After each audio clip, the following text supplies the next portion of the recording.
Okay, welcome everybody. We are here to open up we have a call to order for the regular meeting of March 26th, 2026 at 4 p.m. I guess we can get a roll call, please. Councilmember Harnick. Here. Councilmember Nastandi. Here. Councilmember Quintanilla is absent. Mayor Pro Tem Perdetto. Here. And Mayor Truppi. Here. I will now lead us in the Pledge of Allegiance. If you please stand and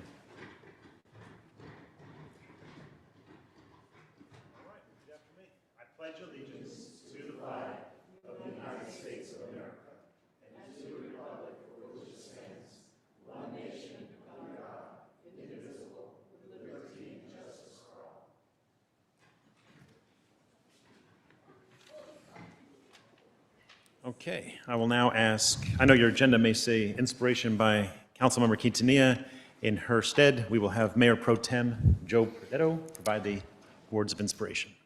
Tomorrow we'll be honoring a new and our 34th recipient of the annual Senior Inspiration Award, Carla Sullivan Dilley.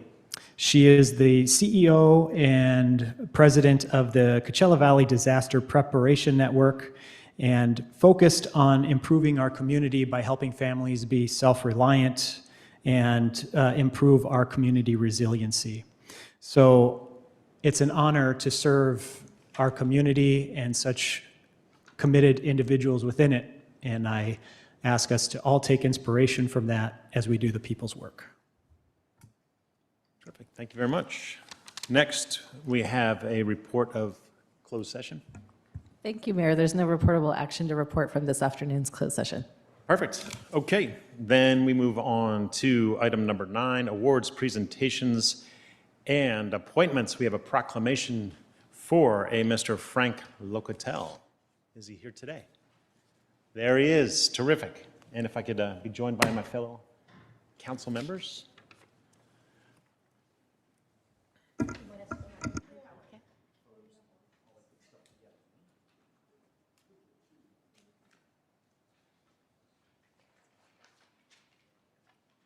All right. We'll meet you down there. Yes, sir.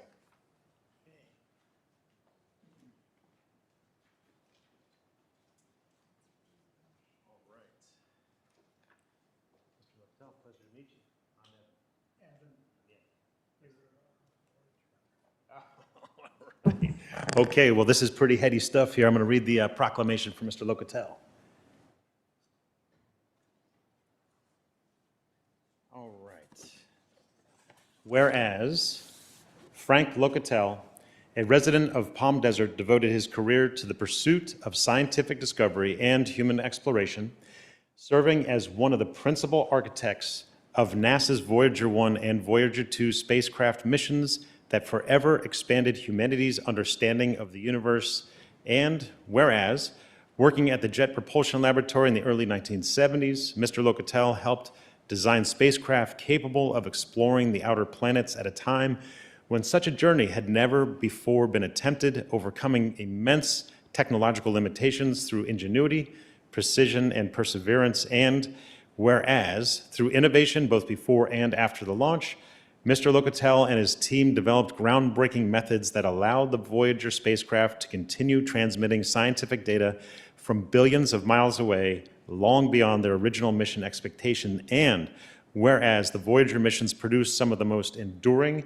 moments in scientific history. I think we've all seen the photos and the pictures of the planets, including the iconic pale blue dot image and the first successful entry of human-made objects into interstellar space, milestones that reshaped humanity's view of its place in the cosmos, and whereas more than 4 decades after launch, the Voyager spacecraft continue their silent journey through interstellar space, carrying with them humanity's messages to the universe and standing as a lasting testament to Mr. Locatel's life, work, and vision.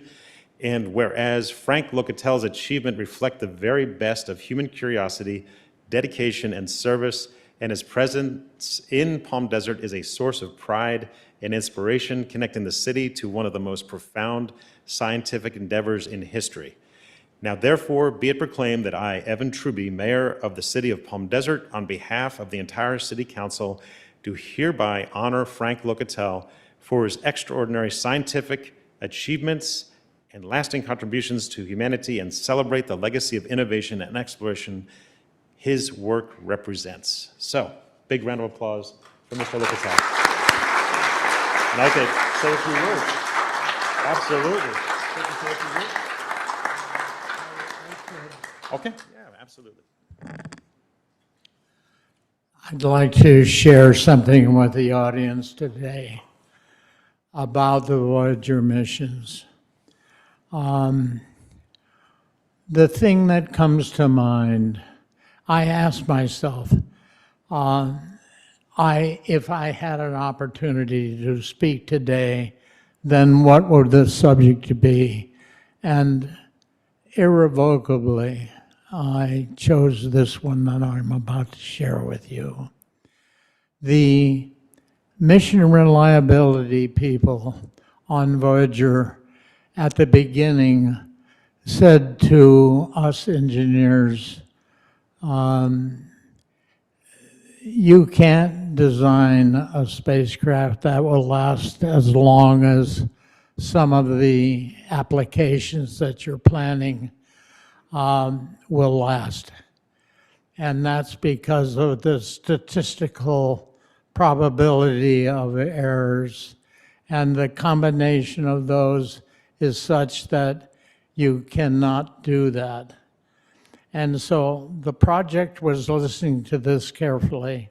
So was our science team and the engineering teams.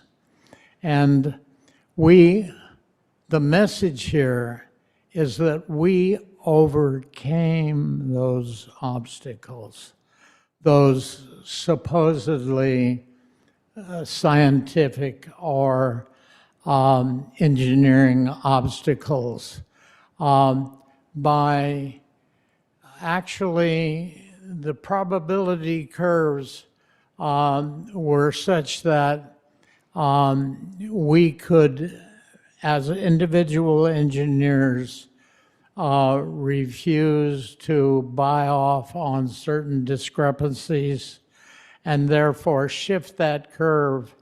And we did so. It wasn't only me. There was a team of people. And listen, part of this message to you is that a team of people is much more powerful than a single individual. And so we were a team. We made many.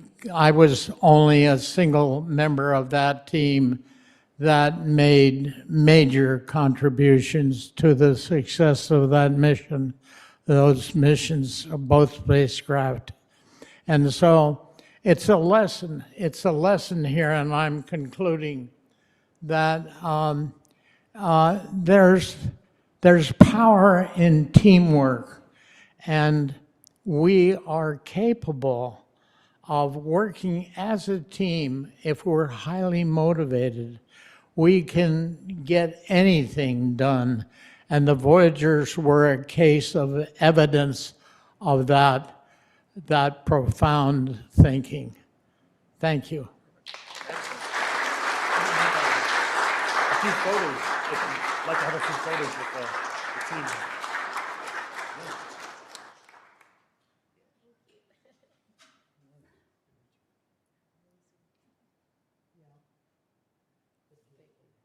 There we are. Oh, Mr. L'Hopital, we could have a few photos here with the. Yeah, it's a picture with you. Yeah. We want a picture. We want, yeah.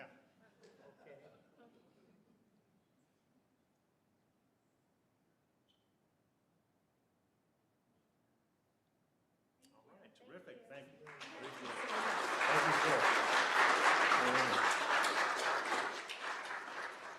All right, well, actually, our librarian, Shannon, is here. Maybe a speaking engagement for Mr. Frank L'Hopital would be nice at one of our community. What a wealth of information and inspirational words. Thank you, sir.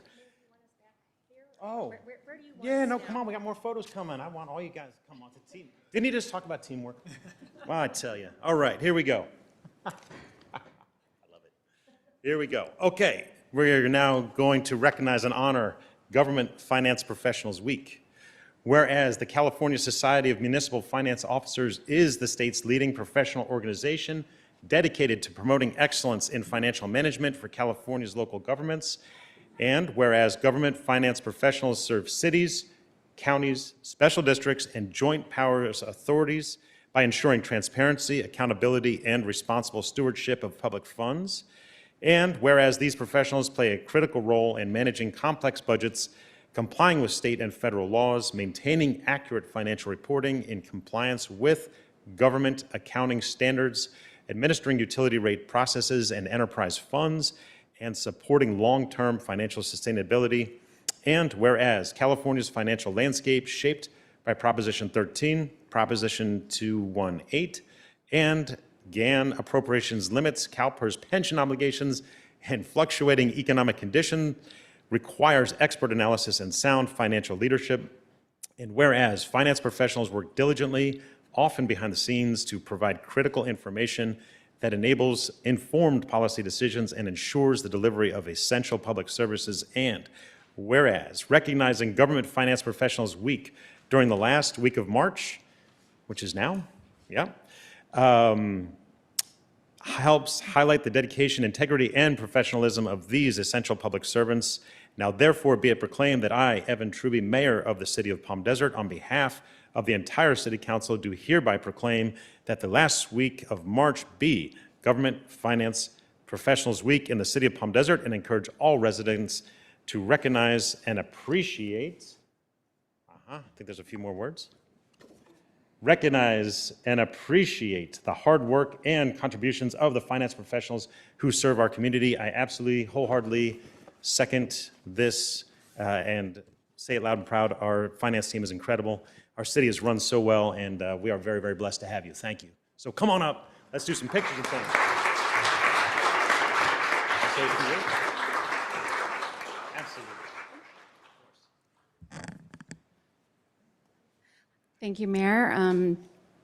Really quickly, along the same lines, the finance team is a small piece of a greater team that is really doing the hard work, and we're just happy to partner with everybody to do that. So thank you. There we go. Let's get some photos.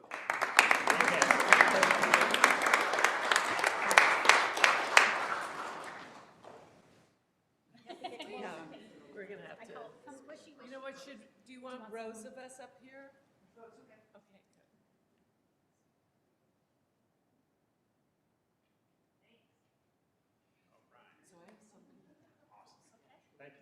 Appreciate it.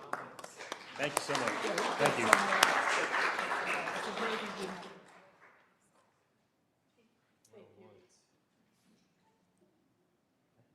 There we go. All right. Very good. Next, we have Water Conservation Month. And by the way, if any residents are here, we all enjoy nice things, nice roads, good services, in large part thanks to the finance team. They help it all, manage it all, make it all work. So again, thank you. Okay, Water Conservation Month. Do we have anybody to receive this, Anthony? Or is this just an announcement? Oh, from the Water District?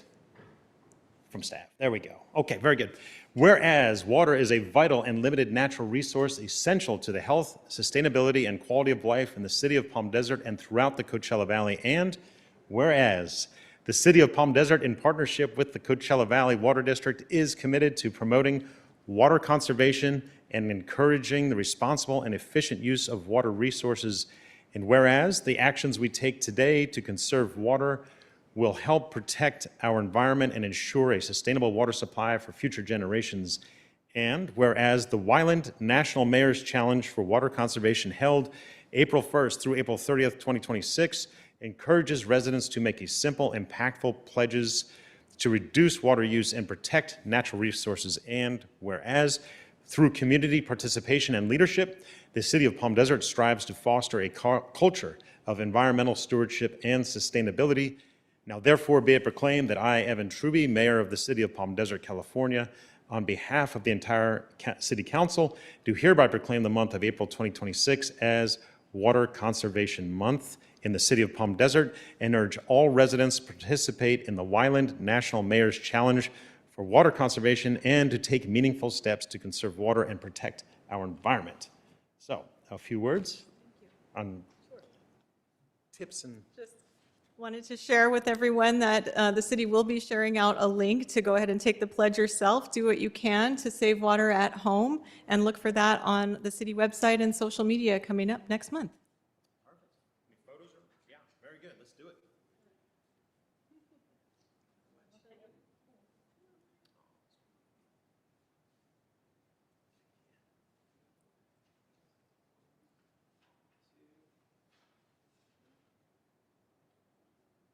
All right, thank you very much. Excellent. Thank you. There we go. All right. Right, excellent. Okay, next up, we are recognizing Doug Walker for receiving the Mosquito and Vector Control Association of California Service with Distinction Award. And Mr. Walker, of course, is here today. If you'd like to actually come on up while I'm reading this.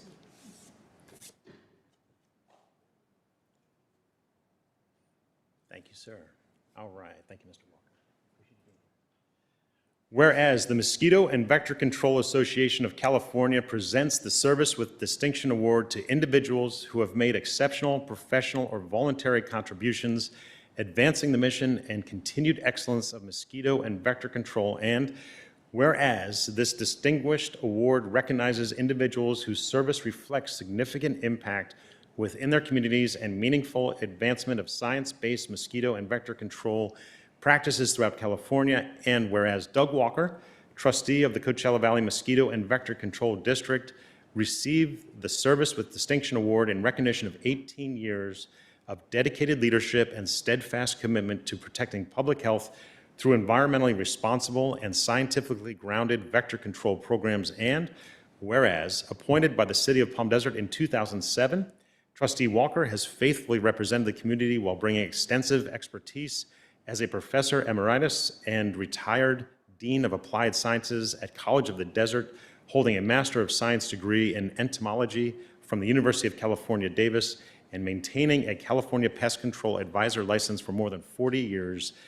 And whereas, as a Palm Desert resident since 1971, before our founding, Trustee Walker has further demonstrated a lifelong commitment to civic leadership through 25 years of service with the Living Desert and 35 years of involvement in Rotary, strengthening the environmental stewardship and community well-being of the Coachella Valley. Now therefore be it proclaimed that I, Evan Truby, Mayor of the City of Palm Desert, on behalf of the entire City Council, do hereby recognize Doug Walker for receiving the Mosquito and Vector Control Association of California Service with Distinction Award and commend him for his exceptional service, professional distinction, and enduring commitment to protecting public health and serving the residents of Palm Desert and the Coachella Valley. Excellent work. I know I haven't heard anything about West Nile for a long time, and we're going to keep our fingers crossed that we won't. So excellent work. Thank you, Mr. Walker. There we go. And shall we do some photos?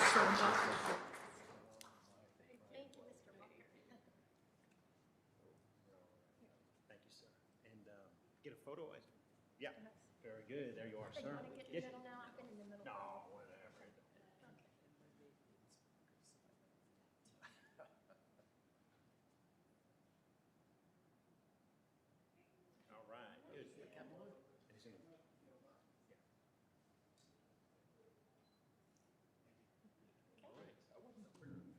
Very good.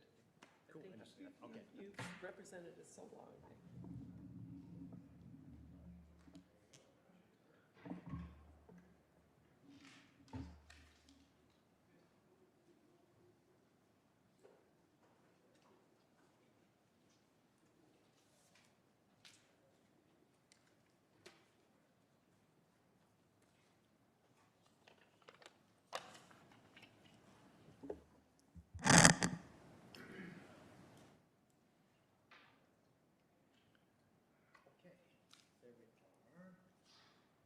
All right, let's see. We have just a presentation about the Coachella Valley Mosquito and Vector Control District Board update. Any thoughts you'd like to share with us?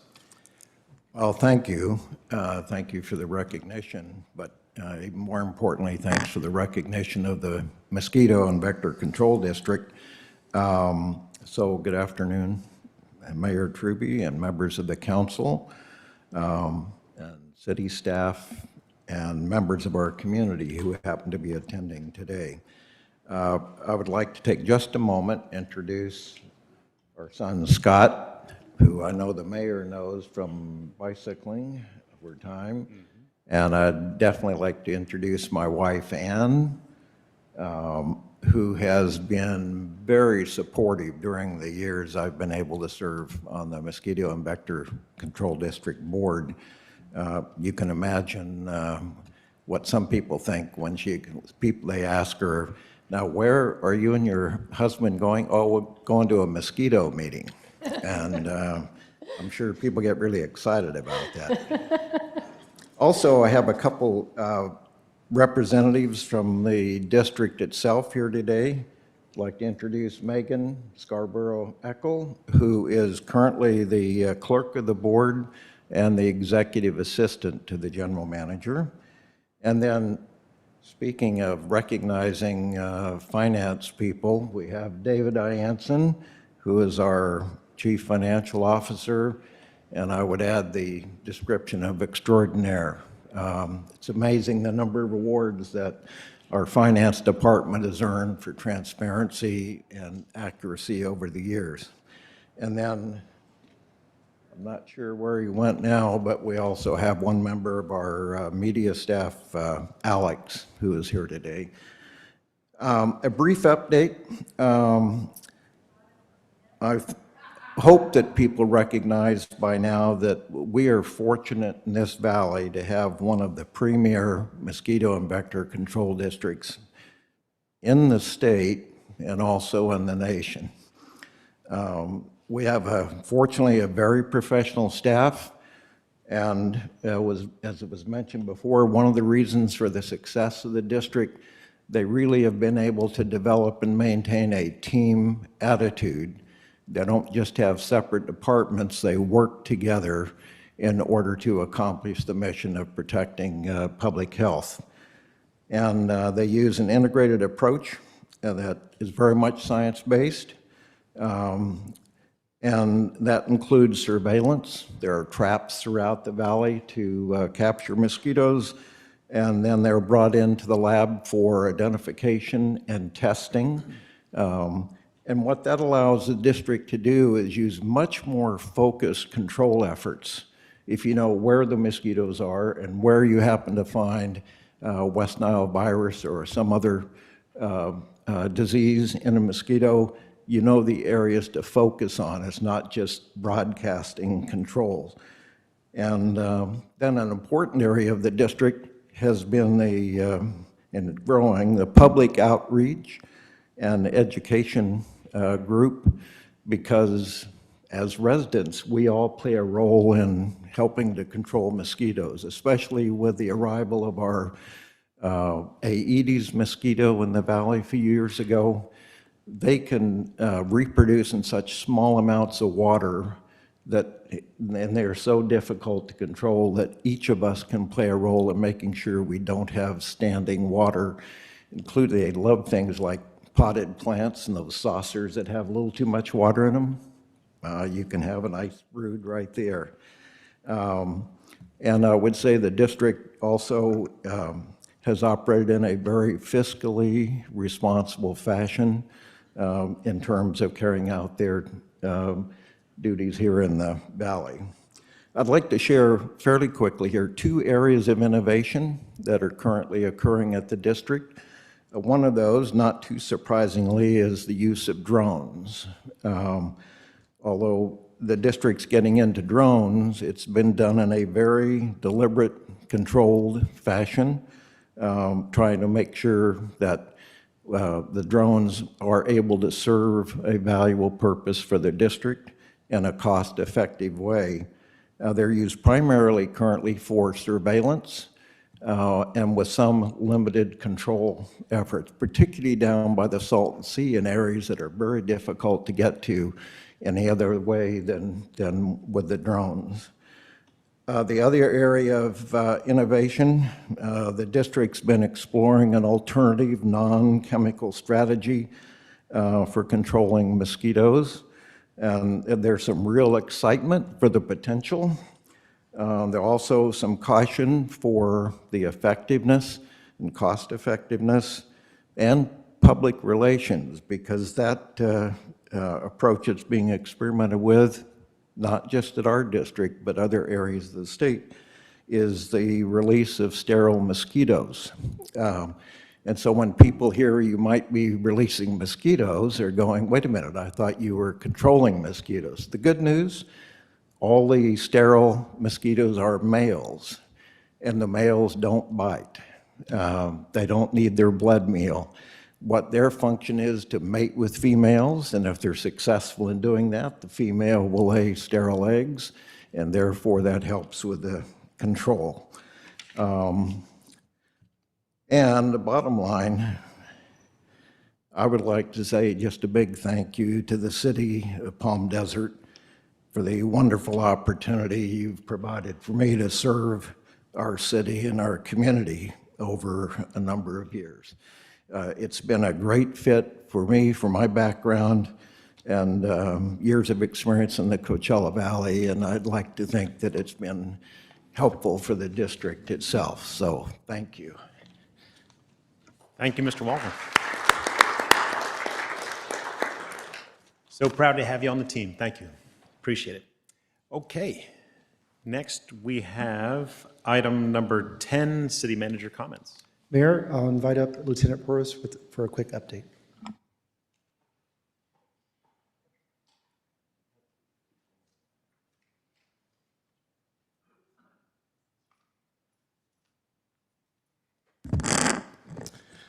Good afternoon, everyone. This past Saturday, we had the pleasure of hosting a free e-bike safety course at Civic Center Park as part of our ongoing community outreach efforts. This event was open to adult riders. Last time it was only open to kids, but we decided there were some adults that inquired about it, and we made it open to everybody so they can get some safe riding practices and increasing awareness of California e-bike laws. We had several participants attend the course, along with several other additional members of the public who stopped by to observe and engage with staff. The deputies provided hands-on instruction covering topics such as emergency braking, obstacle navigation, reaction time awareness, proper helmet use, and safe battery handling. Overall, the event was well received and provided a valuable opportunity to connect with the community and educate riders and encourage safer e-bike usage. We're going to continue to do this as kids age, they get older, parents want to buy them e-bikes and such.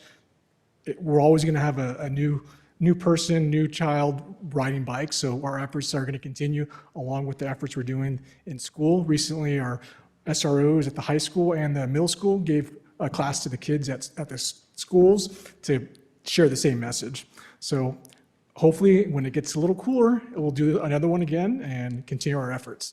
And to stay on the e-bike theme, I want to introduce my staff down here and have them let you know what they recently went through and how the city is supporting us in our e-bike patrol.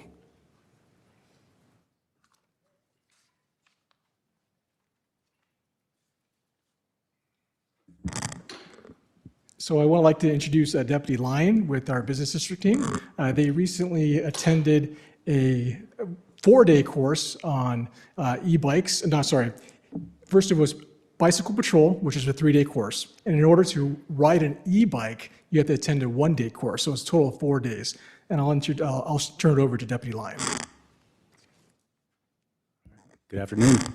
Deputy Lyon with the business district team in Palm Desert. As my lieutenant just said, we just came back from attending the 4-day bicycle course. The first 3 of that were with analog bikes. That entailed us going from the Ben Clark Training Center down the hill to Mount Rubidoux, up Mount Rubidoux, down and back to the training center again. That was the first 3 days of our course. So it was rough, but it gave us an appreciation for these e-bikes. So first and foremost, we appreciate the generosity and the support of the bike unit. It's awesome. These are going to be an asset to the team. So we are excited to use them. El Paseo, the business areas, our set team is going to plan on using them in the residential areas. And that's really all there is to it. I mean, they're fun to ride. We can definitely see how dangerous they could be for children. So our education for that crowd is very important too. But I'm willing to answer any questions if anyone has one. These bikes specifically, they go up to 28, correct me if I'm wrong, 28 miles per hour. They have different power modes on them, so certain ones conserve battery power, other ones use all of it, but they lasted us all the way down to Mount Rubidoux and back. That was the 4th day. We rode up it again a 2nd time. Anyone else? You said you'll be doing residential patrol. Our the set e-bikes. team, yeah, correct. Our set team will be focusing more on that, whereas we're going to be more of the business-oriented team. So you'll probably see us around, El Paseo area and Highway 111. Our special enforcement team is going to focus down more towards the freeway and the residential areas in Palm Desert. Just riding around for patrol? What is that going to look like? It'll be just as if we were in patrol vehicles, patrol cars, but it's a much easier way, especially up in the businesses. It's an easier way to navigate and get into tight spaces. When we see something happening that's opposing us in a car, it might take forever with traffic to turn around and actually confront that situation, where the bikes make it so much easier. So. And likewise with the residential neighborhood with alleys and paths and trails, that it's going to be easier for our set team as well. Where can I buy one of those? This guy doesn't sell them that nice.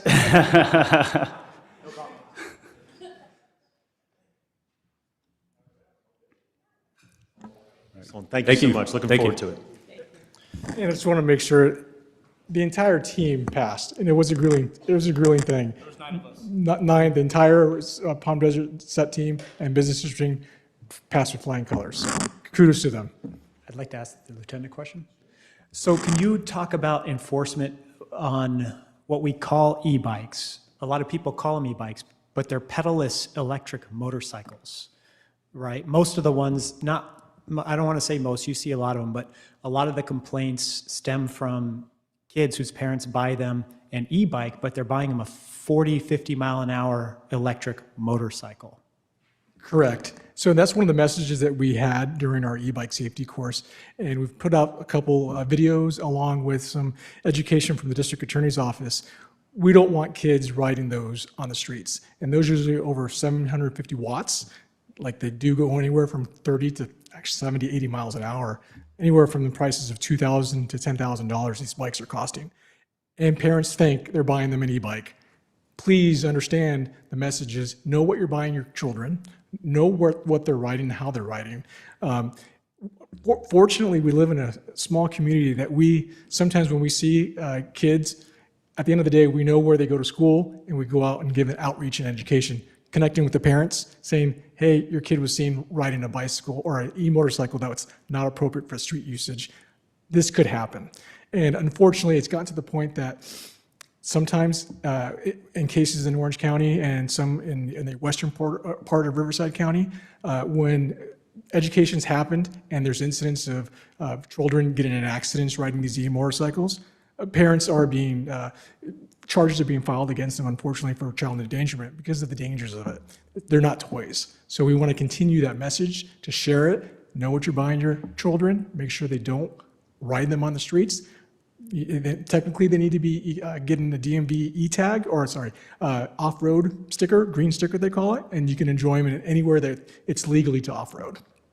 Are you able to cite parents for their children riding these technically illegal? Yes, we can, and it's like providing your child letting them get into a vehicle and drive at the age of 13 or 14, providing a vehicle to them. So yes, it can go from anywhere from citations, which can unfortunately impact and affect the ability for them to get licenses down the road, up to felony child endangerment if they get seriously hurt. Have you issued citations? We're being on the warning side right now. We have issued citations. We have towed some vehicles or e-bike motorcycles on them. So it's a combination of an enforcement through education and up to towing the e-motorcycles. All right, thank you. You're welcome. Thank you. Anything else? All good? And do you have anything else? Nope, that's it. Appreciate All right. Thank you so much. Appreciate it, guys. Look forward to seeing those on the street. Excellent. And anything else from our city manager? Nothing additional. Terrific. Okay, we'll move on to item number 11, Mayor, Council Member reports and requests for action. I guess we'll start with Gina. Okay, no comment. Councilmember Harnick? Thank you. I have a few things. On the heels of the discussion of government finance excellence, I wanted to mention that RCTC received a clean opinion from Eide Bailey for their annual audit, and that's all good. And RCTC, Riverside County Transportation Commission, and they handle so much of the funding for our infrastructure, transportation infrastructure improvements. So it's always good news to see that they receive a clean audit, and they also got the Certificate of Achievement for Excellence in Financial Reporting. So it's nice to know when we see government function that well. Also, at Sunline this week, they announced they are continuing the public engagement, requesting input to develop the plans to best serve our communities. So you will see more opportunities to give them information on what you feel would be better for all levels of their service. And they offer so much to so many people. The paratransit, the regular buses, the small buses, and then the on-demand. So they will be coming around, and you'll have an opportunity to let them know what you're thinking. In March, a couple of weeks ago, we went with SCAG, Southern California Association of Governments. We went up to Sacramento to talk about two bills in particular. And one was to codify the regional early action planning funding, which I know doesn't sound great, but it is, because it has to do with our regional housing needs assessment. That is a mandate that's been in place for quite some time. It costs millions of dollars to develop the plan, and yet there are no funds that come from the government to help us with that. But we are mandated to do so, or there are repercussions. So the REAP funding would simply codify it so that there would be some funding available when we go through the regional housing needs assessment process. And what we were advocating for were funds in the entire state of California, and we're just getting ready to start our 7th RHNA cycle, so this could be very important. We're hoping that gets through. The other thing we are looking at is Senate Bill 375, which we always hear those numbers, and of course, it's just one of those very popular bills, and it has to do with greenhouse reduction. It's important for everybody. We all want clean air. It needs to be modernized. It was from 2009, and it is no longer relevant with the changes that we've seen with electric vehicles, a lot of different other changes, even the miles per gallon. So we want to look at that and see how we can make it more efficient and absolutely transparent. And those are two of the things we advocated for. On a closer to home note, the McCallum Theater Education Program, and I don't think many people know how much they do. We know about their shows and its excellence, and it's a wonderful theater, but since it started in 1997, they have served more than 1 million participants. And these are our students. They go to their classrooms, and they also bring them to the theater. So they have artist development, community engagement, in-school learning, and it's really amazing to watch these students when they experience theater for the first time, or when the teaching artists come into their school. Incredible things happen, and that's the McCallum Theater Education Program, and it's something most people just don't know about. They do great work in our schools and for our students. Thank you. Mayor Pro Tem. Yeah, we had a big couple weeks for the arts, and so I want to kind of continue on with what Councilwoman Harnick started with, because the McCallum announced their 26-27 season last week, and they highlighted to a big degree our partnership with them and the community impact. In fact, my own kids got to go through that program. My 12-year-old got to go see a band play, and she's in the middle school band, so it was really cool for her to see how professionals get to interact and do that. And then we finished up what appeared to be a successful fashion week and food and wine. It was very hot, but I still saw people walking the streets and shopping, and I see Patrick, he's shaking his head. So it didn't look like the heat slowed too many people down. I know we had some staff that worked really hard on that. I saw Thomas and Shelby, I think every day I was there, and there's probably others. So I want to shout out and say thank you for everyone who made that happen.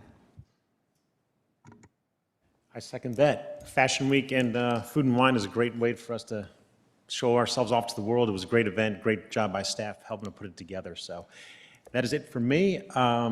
Next up, we have item number 12, non-agenda public comments. This time has been set aside for the public to address the City Council on issues that are not on the agenda for up to 3 minutes. Because the Brown Act does not allow the City Council to act on items not listed on the agenda, council members may briefly respond or refer the matter to staff for report and recommendation at a future meeting. Any housekeeping remarks? Mr. Mejia. For those on Zoom, if you want to participate in public comment, please click the raise hand button on your computer or smartphone. And if you're joining in on your phone, please dial *9 to raise your hand, and when called upon, press *6 to unmute yourself. Terrific. Okay, I have 2 blue cards here. I will start with Miss Linda Candler, if you want to come up. Thank you.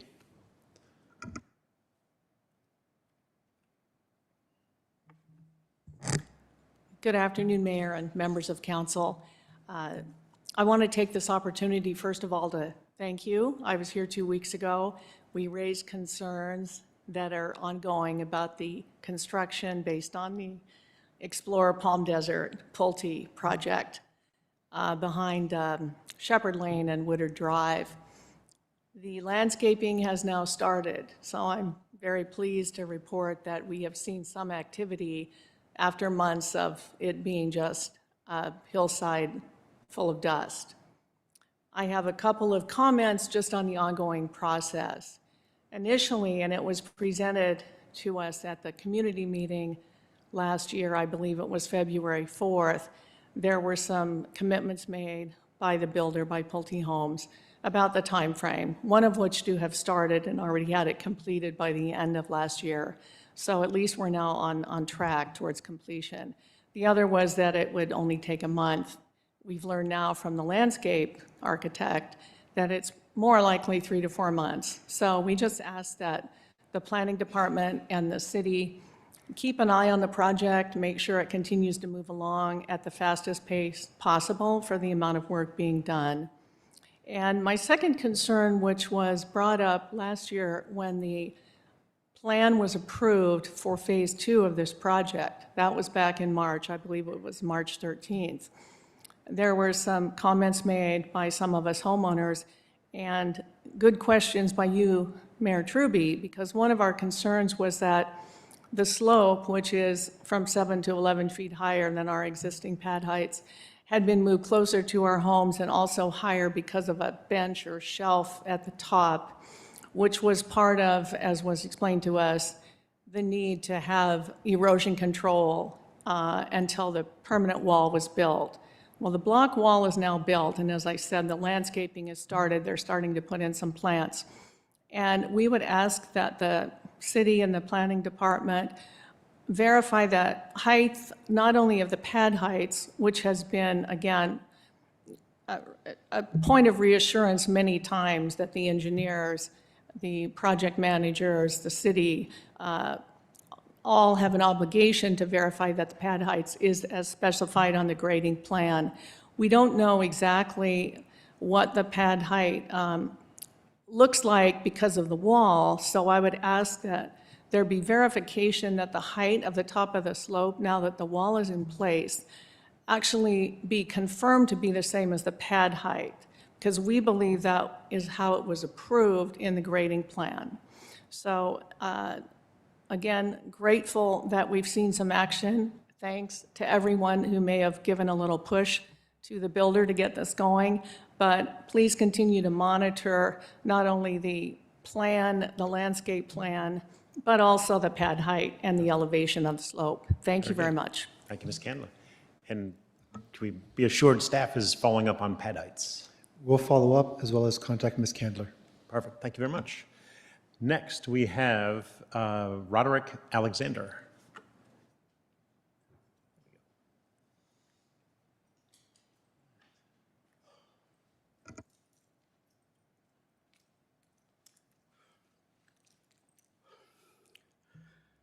Good afternoon, Mr. Mayor, members of the board. I want to say, first of all, thank you so much for allowing me space to sit with you for 3 minutes. I work for a nonprofit organization called Olive Crest. I've been with Olive Crest for 11 years.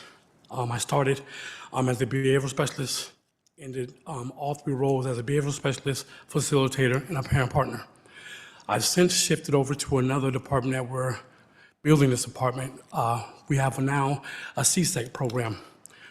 I want to say first and foremost, I thank you so much for giving us Palm Desert's finest. These guys work really hard day in and day out to give us safety for our kids.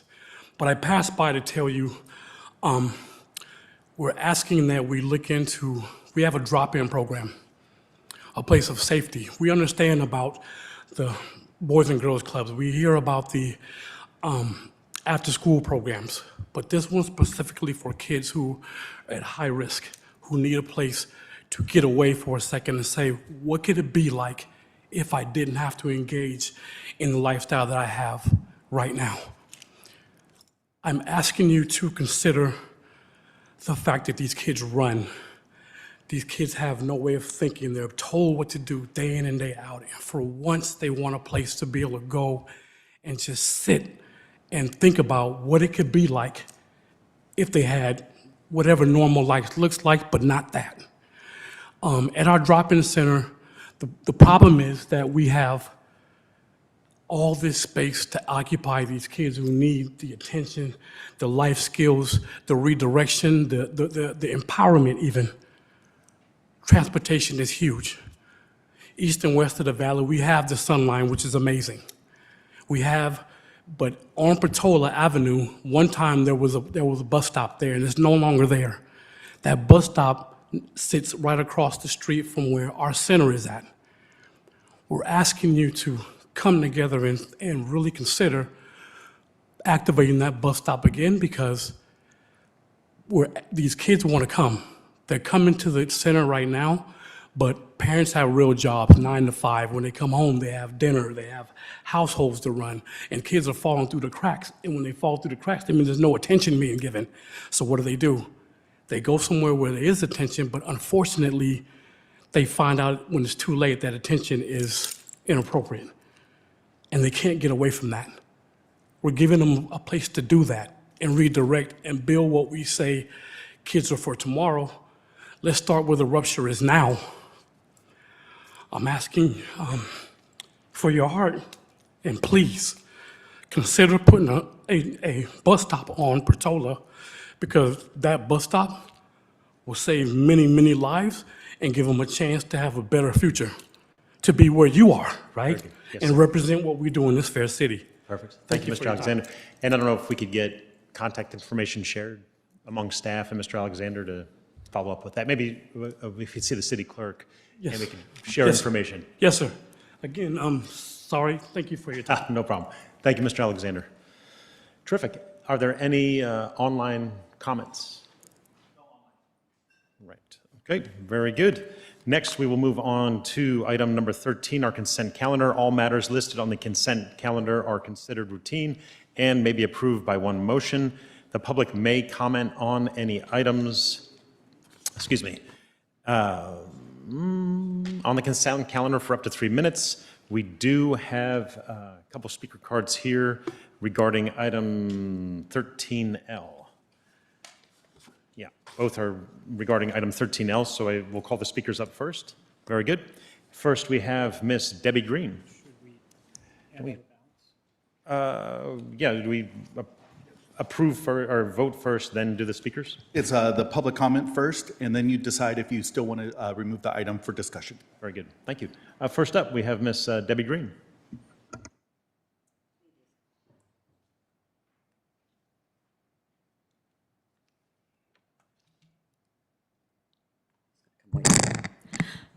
Good afternoon, Mayor Truby, and council members and city staff. The agenda item that am addressing, again, my name is Debbie Green, and I'm here to address the item about building a charter school on the UCSB campus. It states it will be a pre-K school in conjunction with the Palm Springs School District. As a former public school educator, I'm opposed to charter schools. Now, I understand the 2 charter schools in Palm Desert are students' home schools, but it's the lottery system that had to be able to attend that I really don't support. And why? My experience, I find they are elitist, and it takes away an even playing field. If I were a teacher or a parent at the other public schools and could not access the benefits the charter schools get, I would wonder, why am I working so hard with so much less? And why is my child not able to have access to the additional services and programs? More questions, knowing this. Why is the Palm Desert City Council getting involved in this program? How much funding will the city and our residents pay? Is there an opportunity to be on the committee as it begins to research this? We know there's power issues in North Palm Desert, and that's a huge issue. Where is that all going to come from? Transportation, who will get to attend that one? What is the student population and the growth metrics that are driving this request? And who's behind this proposal, and why is it needed? I hope the council will be forthcoming in sharing and inviting others to participate in the discussions in the future. Thank you. Thank you very much. Next up, we have Mr. Stephen Nelson.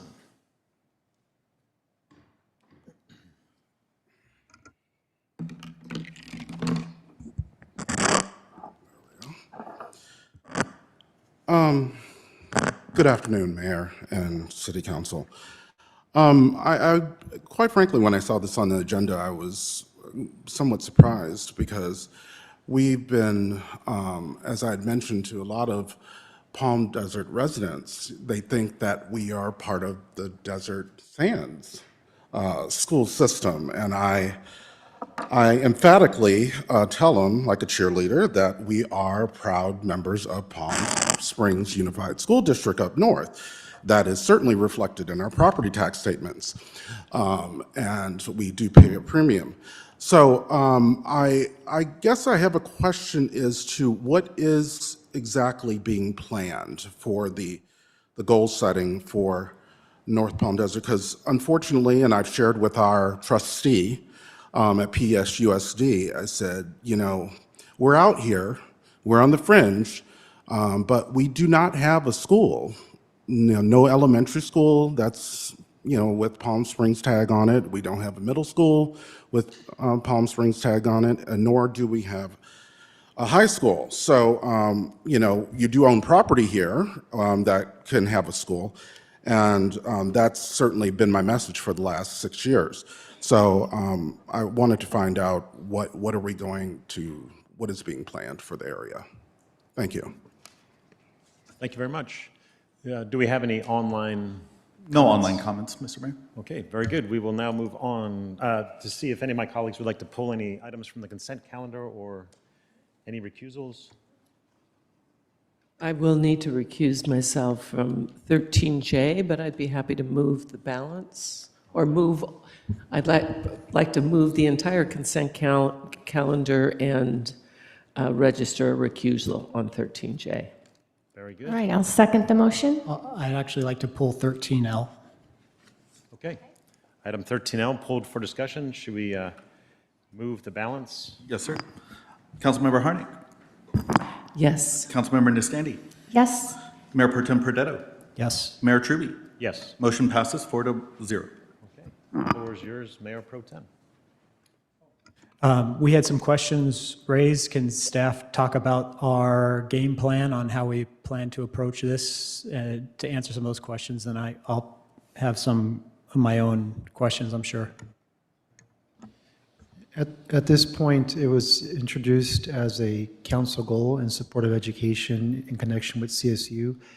The item was for staff to explore this effort. So many of the questions that have been raised today have yet to be even vetted, asked, or researched. So we're at a very preliminary stage of this council item. So there's a lot more to follow, including discussions with both school districts, the CSU system on the viability and pathway for this. I noticed that many of the other items have a financial component. This one does not. At present, no. Initially, it would be staff time used to meet and discuss and research these questions. Do you anticipate at some point spending money under your signing authority for contract support services? I do not. And then have you reached out to Cal State San Bernardino or Palm Springs Unified about this yet? I have had discussions with CSU, but not with the school districts. Could I add that I did meet with Palm Springs Unified about 2 years ago, and they, at the time, were not in favor of it. What they were not in favor of was taking that land and turning it into desert sands. That is correct. Then that's a different Yes, issue. I stand corrected. You're right. We did not discuss a charter school or anything like it. It's just they were opposed to giving up jurisdiction. I will just raise some of my concerns after thinking through this. The mayor likes to ask, what problem are we trying to solve on this one? I think the question is it our problem to solve? And I think jumping to a charter school has the potential to create an acrimonious relationship with Palm Springs Unified. That's why I favor doing the 2x2 and exploring. As long as we don't anticipate spending money on contracts to explore this, to get a temperature, I'm okay with it, but I do think that this is outside of our realm. We're not equipped for it, and I think it's outside of our lane, but we are in the business of planning and regional collaboration. So as long as that's the plan right now, then I'll support it. All right, Councilmember Harnick. Thank you. And this is about regional collaboration. And it is something that the city does, just as we gave 200 acres to the CSU, recognizing there was a need for education, not only in Palm Desert, but in this entire valley. So we do address those things so that we elevate the entire community. I want to remind you that what we changed the wording to was explore the feasibility. That's all we're doing right now. And once we have answers and we have something laid out for the council to look at and discuss, it'll be time. But right now, it's simply explore the feasibility. And I second the motion. So do we take a vote, or what is next? To move item 13L. Yeah? So we have a motion and a second? Councilmember Harnick. Yes. Councilmember Nastandi. Yes. Mayor Pro Tem Perdetto. Yes. Mayor Truppi. Yes. Motion passes 4-0. Terrific, thank you. All right, on to item 14, our action calendar. We will start with item 14A, which is an MOU with Palm Desert Employees Organization and unrepresented employees. All right, good evening, Mayor and council members. My name is Andrea Staley, and I'm the HR Director for the City of Palm Desert. And I'm here today to request approval for the Memorandum of Understanding between the city and the Palm Desert Employee Organization, as well as the agreement with the unrepresented employees. So how I got here is that the current MOU and agreement is set to expire this year on July 1st. Negotiations began with PDO in January, ended at the end of February, and PDO membership approved and ratified the MOU on March 6th. And then on March 9th, we had a meeting with the unrepresented employees. These conversations were collaborative, transparent, and resulted in outcomes that benefited both the employees as well as the city. What we do definitely want to mention is that the proposed agreements are fiscally responsible, insist in controlling long-term costs, recognize employee contributions, and help ensure the city remains competitive in the current labor market, both inside and outside the Coachella Valley. Just want to highlight some key elements of the MOU as well as the unrepresented agreement. It's a 5-year agreement with COLAs, cost of living adjustments in years 1 years 1 through 5, a stipend in year 1, with part of it being given to our employees upon ratification. One really key element was AB 339 and having PDO review our IFPs quickly, which helps us. It really streamlines the requirements for our RFP and RFQs to meet those requirements.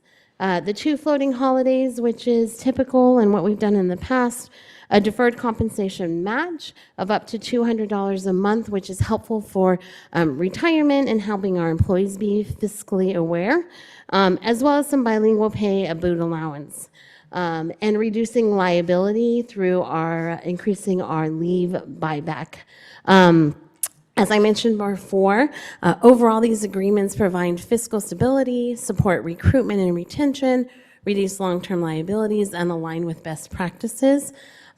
Before I leave and open up for questions, I would like to thank both the PDO and city negotiations team for their work and collaboration throughout the process. It really was as pleasant as it possibly could be, and so I didn't dread these meetings that we had with them. So the recommendation before you is to approve the PDO MOU and the unrepresented employee agreement and authorize the city manager to implement both. So with that, I thank you for your time, and I'm available to answer any questions. Okay, and before I go back to council, I didn't see any blue speaker cards. Do we have any online comments?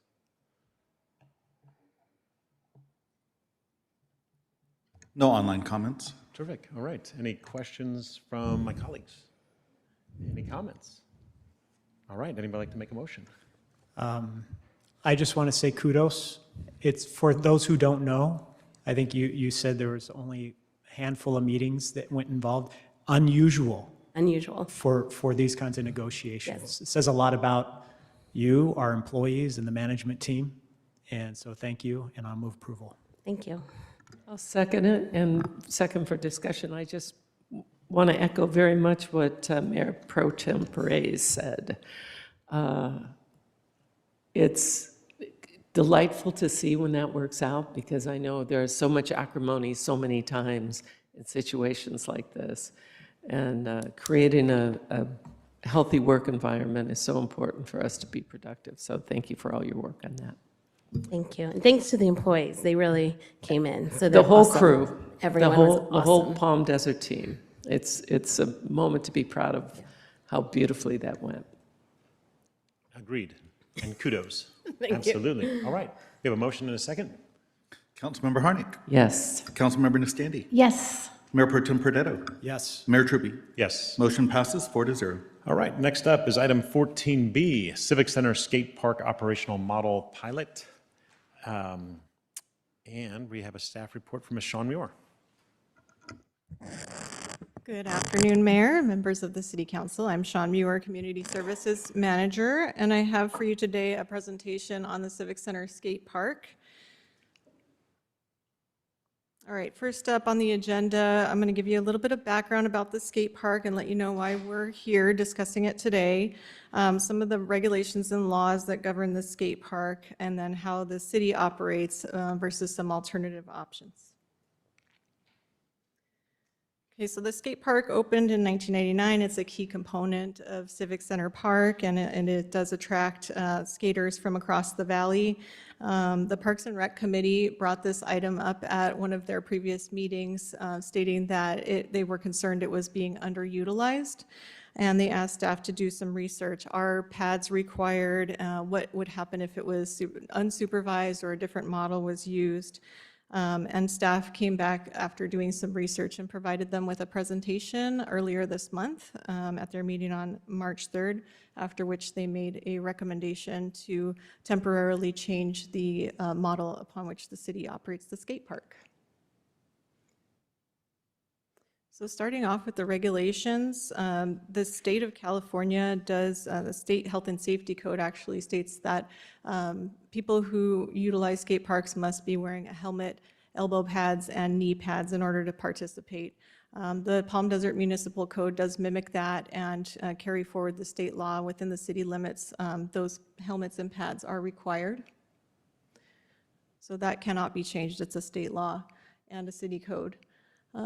Looking at the current operation of the skate park, the concern of the Parks and Rec Committee was the utilization over the past 12 months, that's February 25 to February 26. On average, the monthly participation is 106 participants. The skate park is well placed. It's in a highly visible area. We charge $5 for an annual pass, and participants must present the pass upon entering the skate park. The attendant is staffed there and verifies that users have the pass to get in, they're wearing their helmets and gear that's required. They also provide basic maintenance of the facility. One thing specific to skate parks is making sure to have a blower to remove debris before we open in the morning so that we prevent any trips and falls with debris on the skate park. The skate park is always staffed when it's open. And then in terms of hours of operation, during the school year, it's open after school mainly, and then on summer, all day it's open. There's time allotted both for skaters and bikers at the skate park. So in terms of supervision, the city partners with Desert Recreation District to provide that supervisor at the skate park. As I mentioned, there's always a supervisor there when it's open. They open the skate park in the mornings, ensure it's safe, and then allow users to come in and participate, and then they lock it up in the evenings when it closes. If there's any incidents or accidents, they do document those.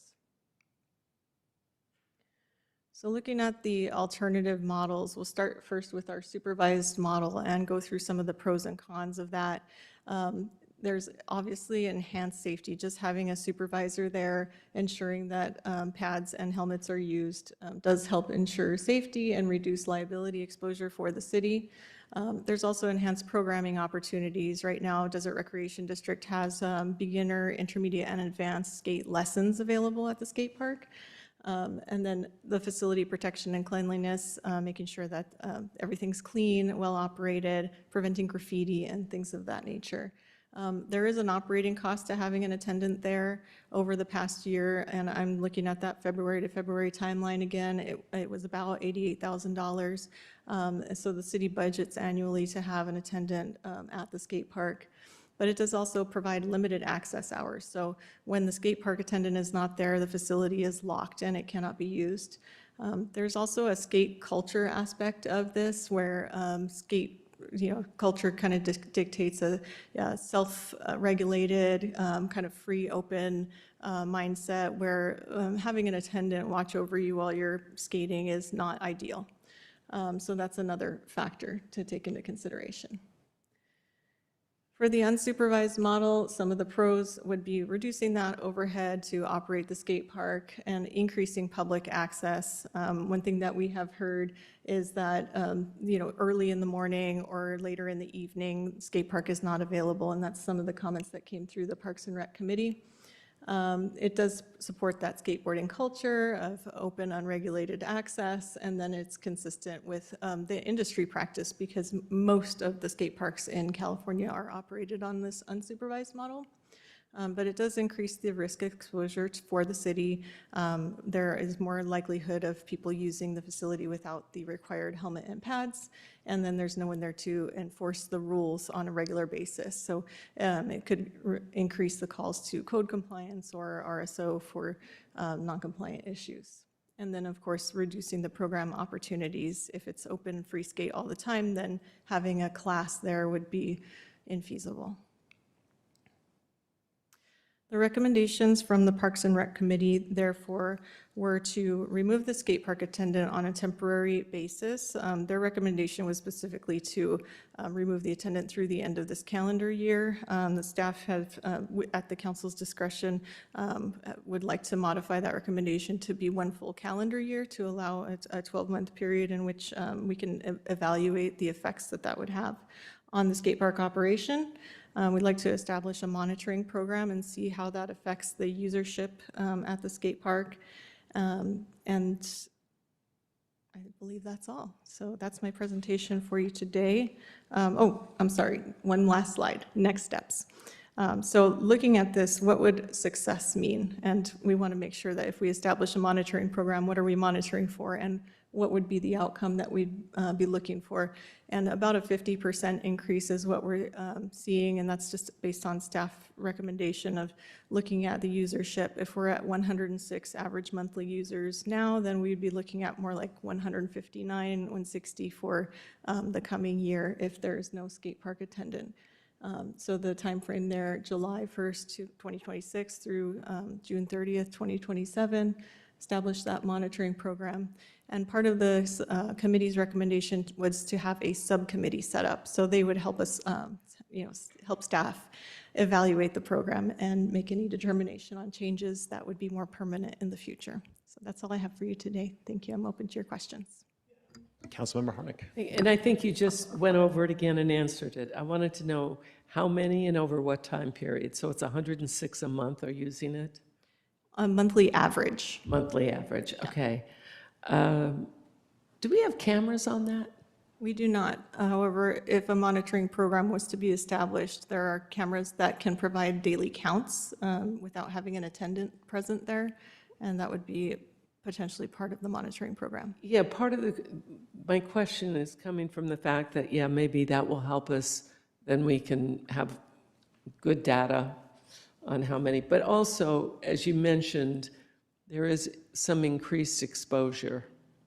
And I think the cameras would probably be a good tool in making sure that the right thing is always done, in the immediate picture and in the long term. And I had questions about signage, and I see in your next steps, your second bullet is ensure science is installed and maintained. But boy, we need some really good declarations on that signage to protect the city. So do we have signage that we use now, or are we looking at a whole new batch of signs for this purpose because of the change? There is signage there now, and what we would do would be to go through and review the signage and make sure that the content is consistent with the current laws, and just update it, make sure that it is bright, colorful, readily visible, and enforces the state and city codes. Thank you.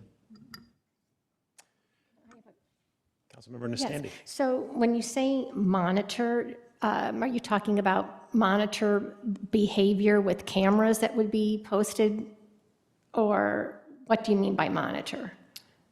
What I mean by monitor is to count the number of users and attendants. Count the number of users, not a camera that's seeing if they're wearing the helmet and all that, because that's my question. So it's not for that, because I mean, basically, this is just a way to allow the skateboarders who want freedom to basically have the option of wearing a helmet or not wearing a helmet. And I think really, if the city's going to be at risk, if somebody splits their head open, can they turn around and sue us? So I could take a stab at that one, Councilmember Nastandi. The Health and Safety Code has a safe harbor for cities when we allow skating, and there's an update, I'll get to that.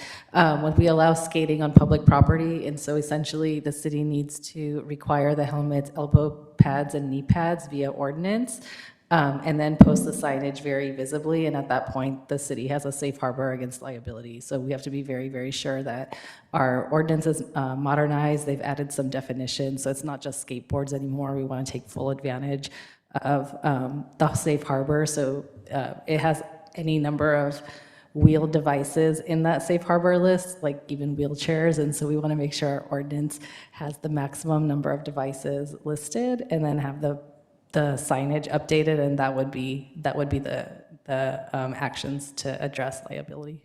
Okay, and then what about, so if we remove having the supervised mandate, the parks close at 9 p.m., which seems like a nice time to close the park, then it's going to be open at midnight, 2 in the morning, or do we have rules that say you can't be at the park? I should know this, but I don't. The city code states that the park is open until 11 p.m. However, Desert Recreation District already goes and locks up the tennis courts, pickleball courts at 10. So that's when everything else in the park really shuts down. And so we would still have Desert Recreation District lock the skate park at night when the park overall is closed. So there still would be some limitation to access with the locked gate during the park's normal Okay. close time. All right, thank you. Yes. Yeah, I think cameras are a smart thing in addition to everything that's brought up, but also vandalism, being able to see who and when. Quick question, in the supervised model that we run currently, it looked like there were certain days set aside for skateboards and certain days for bikes, is that right? Yes, that's correct. And so in the unsupervised model would just be the kind of Wild West, anybody can go anytime? Yes. And they got to sort it out themselves, who gets to use it when, okay. And I think we've already covered this, but I noticed in the state ordinance, it said operators shall require, pads and helmets, et cetera. If it's not supervised, we're still considered operators just by virtue of ownership? Yes, that's correct. So we can't get around that law? Okay, got it. Okay, any other, I'm looking for an angle. I just have one thing I find this sounds like something we need to try, but I do want to strongly encourage that we review cameras on that property to protect the city. Thank you, we will. Any other comments? Anybody like to make a motion? Just, I Mr. would- Mayor, Yeah. there's no online Oh, I comments? beg your pardon. Yeah, I didn't see any blue cards. Sorry, Anthony. And no online comments. Very good, thank you. I'll move To, staff recommendation. okay, perfect. May I add the friendly amendment that we review the possibilities of having cameras on that property? Agreed. Yes. I will second that. Okay, I think we're ready for a vote. Councilmember Harnick. Yes. Councilmember Nastandi. Yes. Mayor Pro Tem Perdetto. Yes. Mayor Trubie. Yes. Motion passes 4-0. Terrific, thank Thank you. you. Thank you, Sean. Item 14C, an amendment to contract with Tilden Coil Constructors on the library project. There we go, staff report.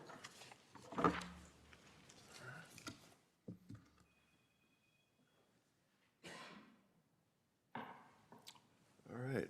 Honorable Mayor, fellow council members, thank you for your time. My name is Ryan Lamb, Capital Projects Senior Project Manager, and also joining me is Jess Culpepper, the Director of Capital Projects. So we're here to present the amendment for Tilden Coil Constructors on the new library facility project. And before we get into the actual amendment, we'll just go over a little brief timeline of the project, how it started, and how we got to where we are today. So in June of 2023, the City Council voted to form a library task force. And then in September of 2023, the city, we contracted Margaret Sullivan Studios, a library-specific consultant, to work on programming for the library at our current facility, as well as start looking forward to a potential new facility and how we would program that for both use and for operations. And the city council voted to withdraw from the Riverside County Library System, with the city assuming the self-operation beginning in July of 2024.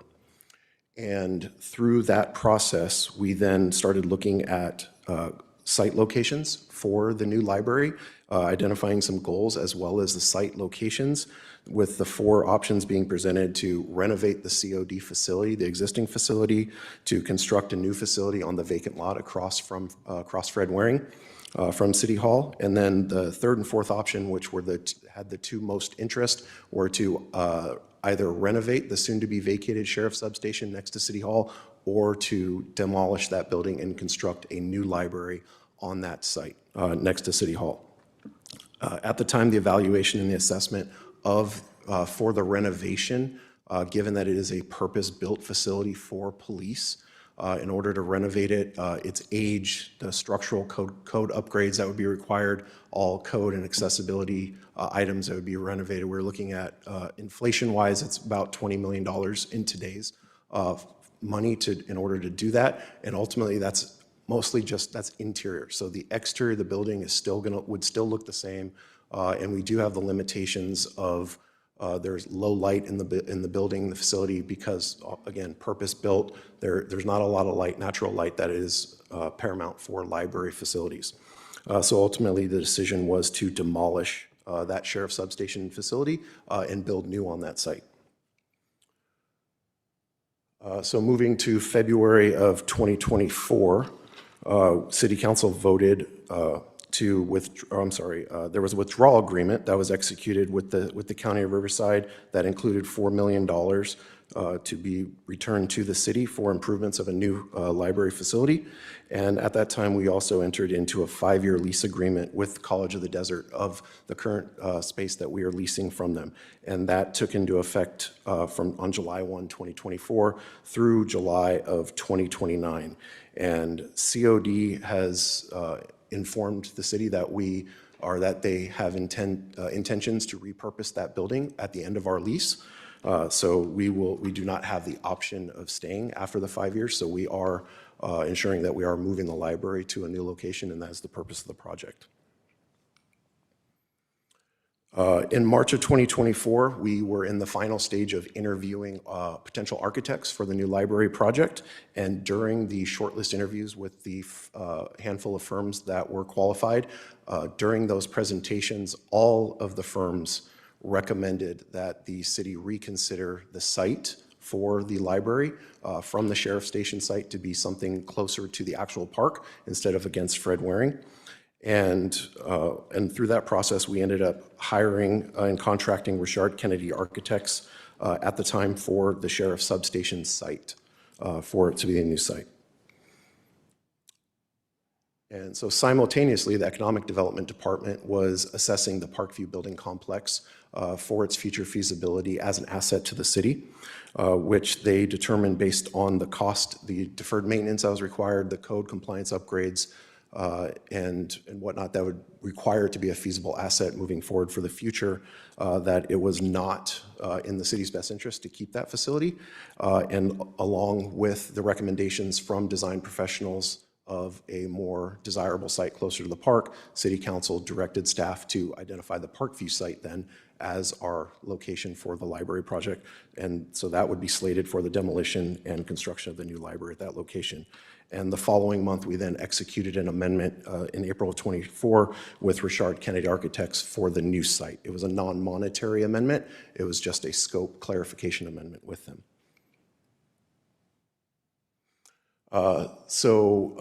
Fast forward through the year, we came to February of 2025.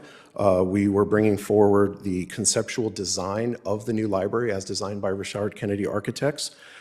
Prior to this, City Council had requested staff reassess alternatives to potentially not constructing anew as an evaluation for budgets. And we looked at alternative commercial sites. We relooked at the sheriff's substation building. Ultimately, the commercial reaffirmed the substation facility not being ideal, as well as commercial locations. There's one by the Costco, in the Costco shopping center, the old Goodwill building, and as well as a vacant building near Trader Joe's, and all of which that they were not city-owned, so we'd be paying standard commercial lease rates, as well as the cost of tenant improvements for the facility to function for the city library, which was leaning towards the upwards near $15 million for that purpose, not to mention close to about $500,000 a year in lease cost.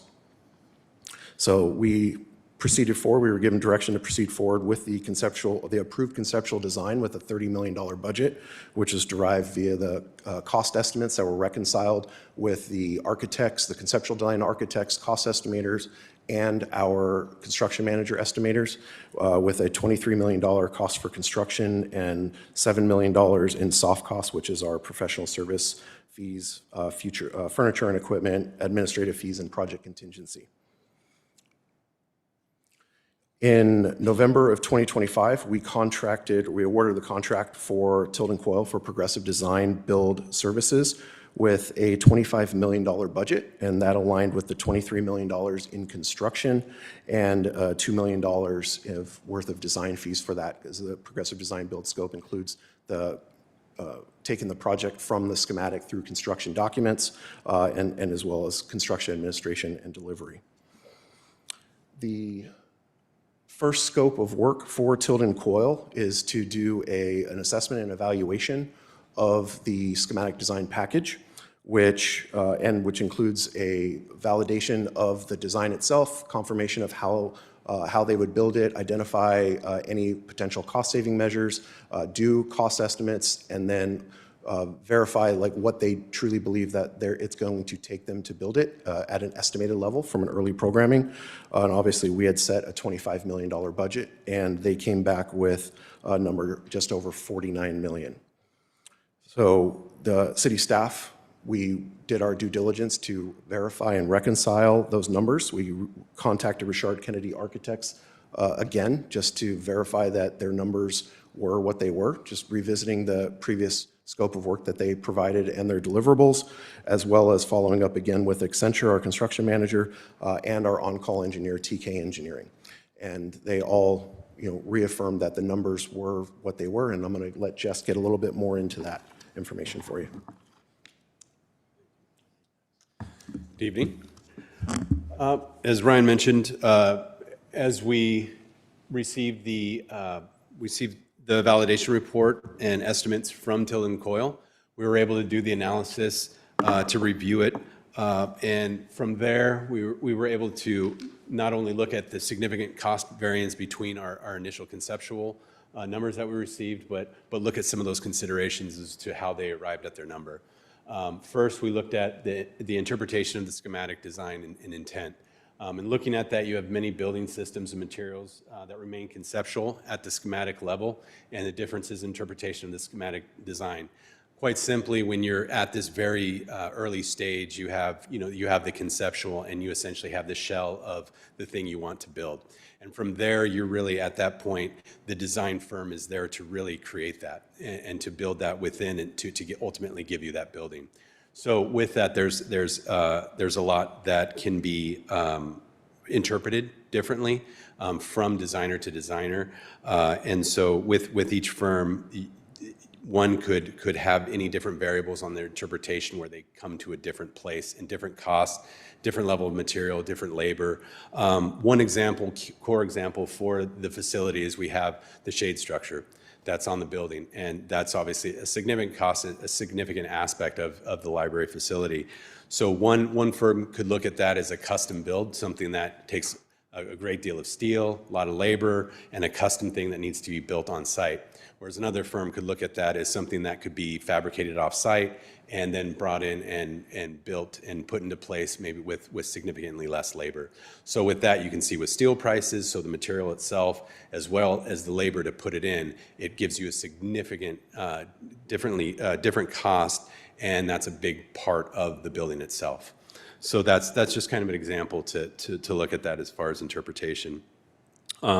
As far as the conservative early phase estimating, the less they know, the more they have to kind of hedge that and look into the elevated contingencies and risk allowances. Once those things clarify, that's where you get towards the guaranteed max price, and they're able to lock those things in.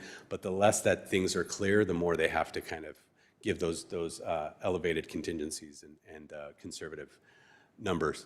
Lastly is the conflicting benchmarking data. So that's between the two firms, between our conceptual firm and Tilden Coyle. You had a pretty big difference in the overall portfolio of their square foot pricing, with Richard Kennedy being much closer in the projects delivered with the cost parameters and aligned with our project and our budget. As we get here today with our scope of work and the amendment before you, we have our original scope, which is our current scope, the progressive design build with Tilden Coyle. So that with this scope, it's to progress the project design from schematic design to complete construction documents, and then also to complete the demolition of the Parkview building, and then also to get to the guaranteed max price for construction. So the amended scope would conclude the progressive design build and compensate for pre-construction services rendered by Tilden Coyle, and then they would proceed with the demolition of the Parkview building, which preserves the current market pricing, which we believe still to be quality pricing. As far as the project budget itself, this is just a quick snapshot of the overall original 30 million that was put aside for the project. Now we're out at just over 26 million that's remaining. The vast majority of the expenditures are independent of Tilden Coyle and the firm that will eventually deliver the project, design it, and construct it. The bulk of these costs were the construction management services, at close to 1.7, and then the conceptual design, which is 642,000, and then also the demolition itself, that's about $1 million. So you can see those higher ticket items are somewhat independent of the actual firm that will ultimately design and construct the facility. So next steps, looking at it, we would like to move forward, and within this amendment, we'd move forward with the demolition of the Parkview office building, and that would start next month and conclude in June. And then as soon as this amendment were to be executed, we'd move to release the new RFP for the new progressive design build with revised evaluation criteria. Namely, the shortlisted qualified firms will provide a design validation report for final evaluation up front. While that's a little bit more lead time and a few more weeks up front, that essentially gives us that estimate and the timelines and things of that nature, so we ensure that they're aligned with our project budget, with our project. And while that's not atypical for this, we want to ensure that we don't lose any more time in any kind of process of this nature. So it provides those clear anticipated costs, and if we see it, there is a potential for it to exceed the current $30 million budget due to escalation in market conditions. And that will get us to our final cost set at the guaranteed max price in early 2027. And then we want to modify submission requirements for a greater pool of respondents. And so that is the biggest thing there is to allow for a zero self-performance. And that will open up the pool for more designers and other companies that may not plan on using their own forces to do any of the construction work. So that gives a little bit, opens the pool of respondents. And lastly, you have the additional time that we have moving forward allows for greater cost control. This is always a component of these types of projects, but with the Olympics and a lot of the regional construction and design firms being a little bit strained as we move towards the Olympics and some of those resources are taken, that will be a greater aspect to consider. So what we like to do is with the progressive design build RFP is put it out and then have it come back to council in June to be approved. And then as soon as we approve the RFP, we'd go straight into design development, since we'll already have the validation reports and those estimates already in place. So that'll save us some time there, and then move through design into construction documents in early 2027, and then move into construction completion anticipated in 2028. Obviously, when we go through and award the RFP, they will have those validation reports and those timelines and estimates updated, so we'll have a better idea of closer to a specific date for the completion of the construction. And then lastly, staff, we're actively pursuing additional funding sources through federal, state, and local grant opportunities to offset some of the expenditures. So that completes our information, and we're happy to answer any questions. Terrific. Okay, well, I don't have any blue comment cards. Are there any online comments? No online comments. All right, I'll open up to questions from my colleagues. Anybody like to ask questions? Mayor Pro Tem. Jess, how much value engineering will you be doing between now and when you come back with new RFPs? We will ask that when they do the validation reports, because that's where we'll go in and they'll give us the initial, where they look at the project itself. So when we shortlist, say the top 3 to 5 firms, we'll look at what those are and what they come in at as far as the pricing and alignment with our project. At that point, we can look at the value engineering options, particularly if they're needed, right? If they're showing that there's some significant savings there to be had. Will you be prioritizing delivering the most affordable project that remains consistent with the design plans, or are you going to be looking at design engineering that brings it closer to the $30 million construction budget? I think we want to maintain the integrity of the design. That was one of the things with this process that we went through, and that was of the utmost importance. Even as the number, the initial estimate went up and the validation report came in, it's of the utmost importance that we keep with the integrity of the conceptual design that was put forward. But of course, there needs to be a reality check within the project budget. So while we would look at those things, and if we needed to bring those forward, if there was some needed decision there, we would bring that forward to council. We're looking at dropping below our reserve policy in the coming years. An additional potentially 30% on a $30 million project gets us below that threshold a lot faster. If we don't come up, and this is probably not a question to you, but you're in front of me and it'll be something. What do we do if there's no more money found from other sources? Yeah, if I may, so part of this is come June, we'll know pricing that is, I guess, most affordable to meet the design expectation. If there is a delta there, we'd be looking at, there are a couple of grant opportunities currently out on the street and others coming. So that's one pathway. The second part is looking at evaluating our entire project list to see, are there other projects that the council wants to deprioritize to fund the delta? But that would be the cash on hand direct source for that, as well as the value engineering options. So if we come to the point where there are some options where we think it's feasible to recommend that create savings, we'd present that to the council and get your direction. I guess I had. Yeah, Councilmember Standy. It makes me somewhat uncomfortable to move forward with even going out to the RFPs because, well, I guess that part can't hurt, but my concern is the cost controls. And while I would like to maintain the integrity of the design, it's probably going to come back that design is very expensive, and we might need to rethink the design and/or go back to College of the Desert and see about leasing for the long term and renovating that building. I'm very concerned about the costs. Very good. Councilmember Harnick. I too am very concerned about the costs because that's what we do well here. And that's why we have a good financial system, because we do show concern. To renovate someone else's property doesn't make much sense because we don't own that COD building. We'd be sinking our taxpayer money into another building. But what if it was like a 50-year lease or something along those lines?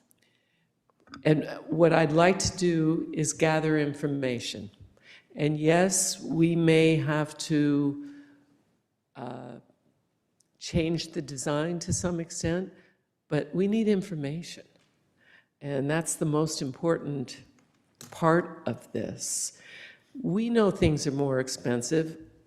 Every one of us who went to the grocery store last year and went this year knows that prices are going up. The Monroe interchange in a span of 4 years went from 85 million and doubled its construction costs. The more we delay the process, whether we're renovating another building or whether we're building a new one, the price is going to go up.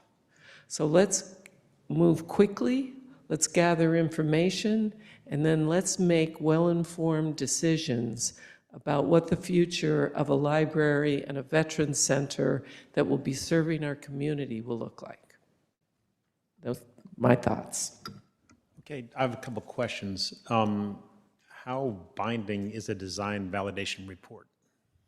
It's really just Tilden Coyle's, that's their information to us to let us know. As far as binding, it's just them saying, this is what we believe at the outset here. But I'm sorry, what I meant to say is if it goes out for proposal again, we will request included in those proposals as a design validation report, is that right? Yeah, so we have to, in order to go out to, since we're under contract with Tilden Coyle, in order to go out to RFP, we have to amend this contract. in order to take that, de-scope that from their contract.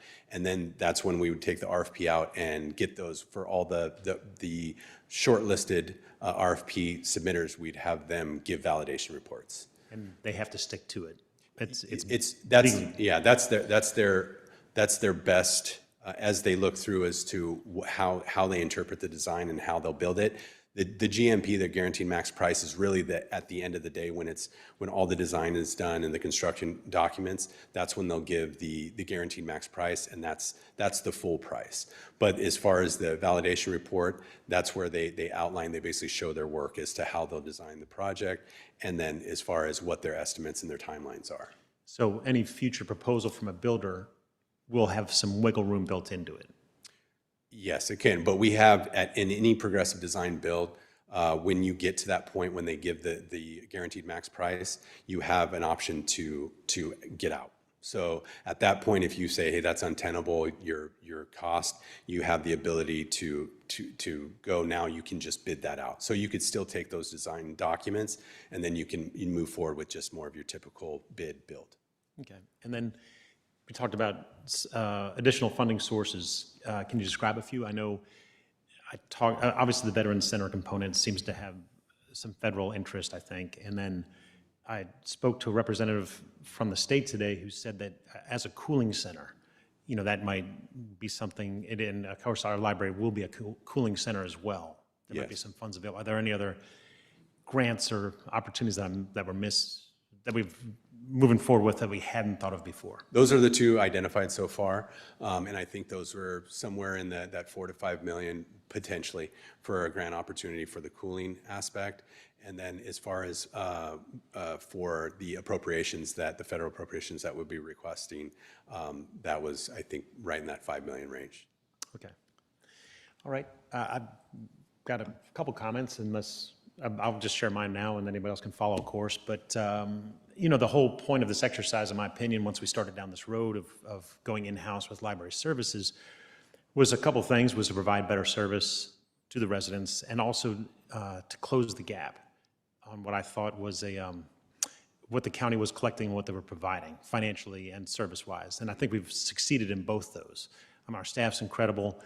We've gone from maybe 5,000 to 6,000 visitors per month up to about 10,000 to 11,000 on average per month. So to me, we've succeeded in everything we've done so far, and that was the point, was operationally to improve everything we've done. Programming, much more vibrant, staff's doing a fabulous job, and we got back an extra $1 million a year from the county to operate the library. Win, win, win, win. Great stuff. However, I'm not so sure I've got the appetite to spend much more than $30 million on a building. That was never kind of the idea, was to have I think the word is gold-plated edifice in our city that, maybe was a little bit over the top. So with the Richard Kennedy design, it's beautiful and it's gorgeous. Is the horse out of the barn as far as redesigning? We haven't approached that yet. We have touched base with Richard Kennedy, and they still feel confident in their pricing and what they gave as far as their estimations, as well as their portfolio, looking through their designs recently that they've delivered, including the library. So their per square foot pricing, as well as just the overall aesthetic of the buildings and what they have, we feel pretty confident that is something that we can still meet. Other comments from my colleagues? Yeah, I think I'm kind of on the same kind of line of thinking as Councilwoman Estandi. What we're being asked today is simply to continue with the demolition, and then staff is going next steps regardless to get them more information, to come back and see if we can find a plan to still make it work. So that's okay. And I think the demolition is, at this point, necessary, because we're not going to repurpose it, and the longer it just sits there, the more of a liability it becomes. You're shaking your head. Part of me is saying this is to make sure that my understanding of what we're doing right now is correct, which is going forward with the demolition. Staff will independently come back. I want to share my perspectives too, is when you look at value engineering, I would support engineering towards that $30 million goal, not necessarily integrity to the design. And also, when looking at value engineering, considering where we can, even if we have to spend a little upfront to make improvements or to build in a way that makes it easier to maintain over the life cycle and reduces the life, the life cycle cost of the building as well. Just to think that through, because the other component that we're not talking about is maintaining the new building after it's done.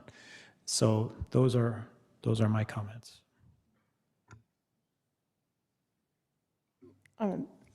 Yes, I'm supportive of what you did, your comments, Mayor Pro Tem, and I think we really need to look at the value engineering, like you said, and try to be as close as possible to the $30 million budget. Good. Anybody care to make a motion? I will make that motion and urge rapidly doing this. Let's not waste time. I will second. Councilmember Harnick. Yes. Councilmember Nistandy. Yes. Mayor Pro Tem Perdetta. Yes. Mayor Truvy. Yes. Motion passes 4-0. Terrific. All right, thank you very much, staff. Appreciate that. And item 15, no public hearings, so I will move to adjourn the meeting. There we go. Thank you very much, everybody.